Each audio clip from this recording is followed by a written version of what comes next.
पता माँ जी? हाँ। सुनीता को उसका मर्द परेशान करता और दहेज के लिए मारपीट करता। देखो इन्हें कितनी चोट लगी। सुनीता, मुझे अपने घर लेकर चलो। तो फिर गई पंचायत में? तुझे समझ नहीं आता? कितनी बार समझाया? अब कभी इस पर हाथ उठाया या इस पर मायके से कुछ लाने का दबाव डाला तो मैं तुम्हें पुलिस के हवाले कर दूंगी, याद रखना। कल तो मुझे ईंट भट्टे पर जाना है। वहाँ के बच्चों को मेरी बहुत जरूरत है। वो अपने उसूलों की पक्की है, न रिश्वत लेती है ना किसी से डरती है। बड़े बड़े अधिकारियों से गरीबों के हक के लिए लड़ जाती। दीपक, तू उसकी शान में इतने कसीदे क्यों पढ़ रहा है? आने दे उसे, वो हमारा क्या बिगाड़ लेगी, देखते हैं।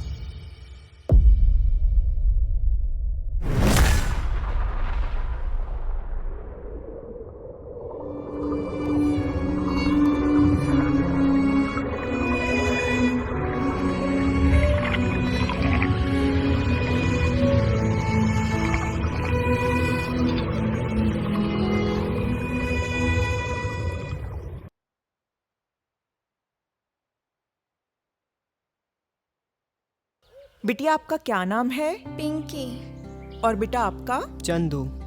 और आपका? सोनल। और छोटे बेटे आपका क्या नाम है? राजू। राजू नाम है। आप सब लोग स्कूल जाते हैं? नहीं, हम काम पे जाते हैं इसलिए स्कूल नहीं जाते हैं। तो आपके माता पिता आपको काम पर आने से रोकते नहीं हैं? अगर काम नहीं करेंगे तो खाएंगे क्या? मैडम जी, मजबूरी है, कहाँ से लाए पढ़ाई लिखाई के लिए पैसे? रोटी खाने के लिए तो पैसे नहीं मिलते। तो आप सभी के माता पिता ही आपको काम पर भेजते हैं? नहीं माँ जी, वो राजू और चंदू के माता पिता नहीं हैं।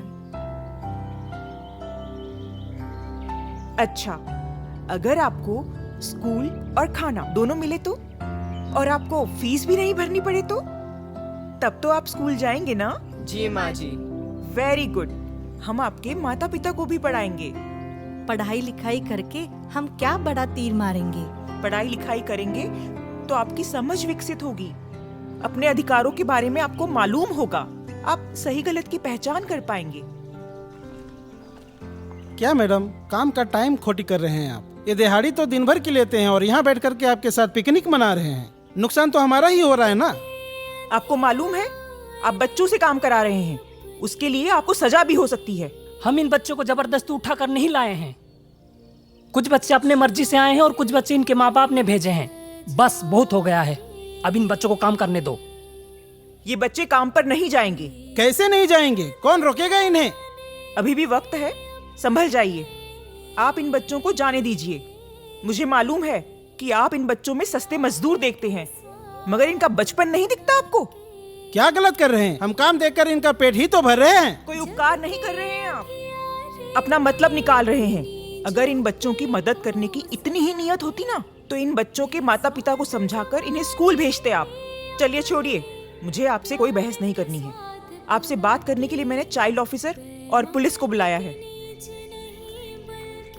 चलिए आप लोग हमारे साथ चलिए। अब कुछ दिन के लिए आप सरकारी मेहमान हैं। आपके खिलाफ शिकायत आई है and thank you so much Mamata ji, आपने बहुत ही अच्छा काम किया है। चलिए लेके चलिए इन्हें। पैमाने के नीचे नहीं बल्कि देवट पे होती है ज्योति, अपने कदमों को उठाकर तुम पार करो हर चुनौती। अब आप लोग सिर्फ पढ़ाई करेंगे। जी माँ जी। और केविन, जिन बच्चों के माता पिता नहीं हैं, उन्हें चाइल्ड केयर में छोड़कर आना। वहाँ इन्हें जरूरत का सारा सामान मिल जाएगा और इनके माता पिता की भी जहाँ तक संभव हो मदद करनी है हमें। और बच्चों, मैं यहाँ पर हमेशा आती रहूंगी। तुम्हें कोई भी तकलीफ हो तो मुझे बताना। जी माँ जी। प्रीति, मैं पंचायत ऑफिस जा रही हूँ, है ना? आज तो घर से 7 बजे का अल्टीमेटम मिला है। जेनी के पास होने की खुशी में सेलिब्रेशन है, तुम दोनों भी जरूर घर आना। और हाँ, डिनर साथ में करेंगे। माँ जी, आप घर कैसे जाओगी? सरपंच जी से मिलकर मैं बस से घर आ जाऊंगी।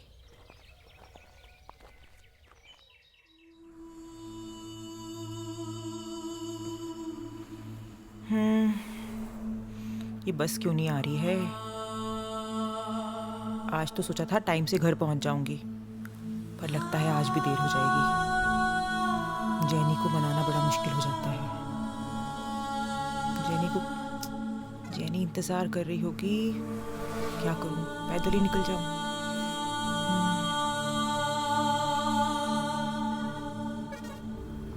नहीं आ रही लगता है।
एक दिन तुम अपनी माँ को जरूर समझ पाओगी। मैं तुमसे बहुत प्यार करती हूँ बेटा, पर बस जाहिर नहीं कर पाती।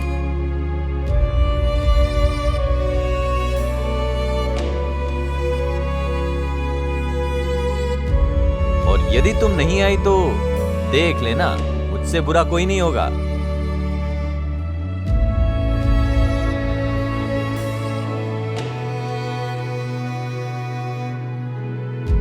देखते हैं जो कभी नहीं हुआ वो कल कैसे होता है।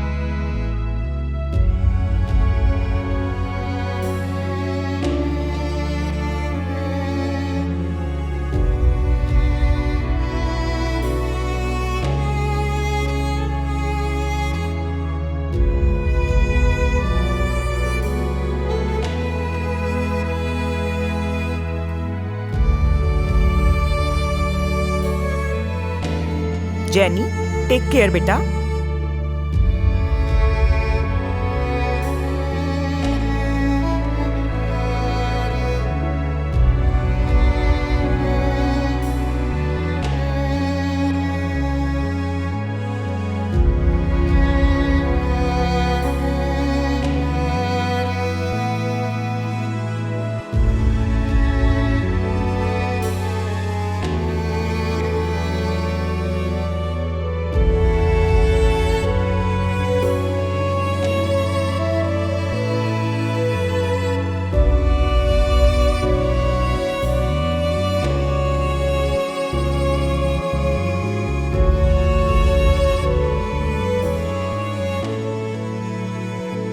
मिस्टर रोशन, ममता जी के सर पे बहुत गहरी चोट है।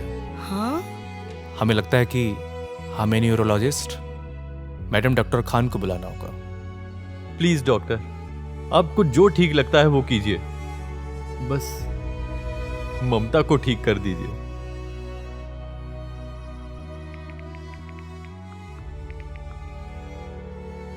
हेलो डॉक्टर खान, एक सीरियस हेड इंजरी का केस है, क्या आप समय दे सकते